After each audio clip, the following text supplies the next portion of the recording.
মহান স্বাধীনতার ঘোষক শহীদ প্রেসিডেন্ট জিয়াউর রহমানের ৪৪তম শাহাদাত বার্ষিকী উপলক্ষে মিরপুর ৬ নম্বর বাজার এলাকায় এক দোয়া মাহফিল ও দুস্থদের মাঝে খাবার বিতরণ কর্মসূচির আয়োজন করা হয়।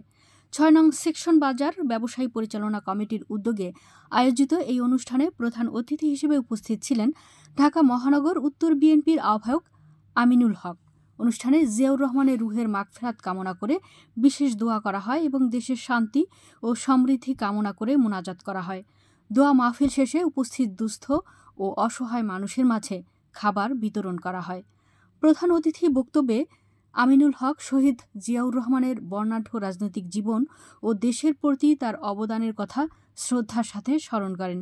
তিনি বলেন, জিয়াউর রহমান ছিলেন স্বাধীনতার ঘোষক এবং আধুনিক বাংলাদেশের স্বপ্নদ্রষ্টা। তার আদর্শ ও দেশপ্রেম আমাদের সবসময় অনুপ্রাণিত করবে। স্থানীয় বিএনপি নেতাকর্মী, ব্যবসায়ী এবং সাধারণ জনগণ এই কর্মসূচিতে স্বতঃস্ফূর্তভাবে অংশগ্রহণ করেন।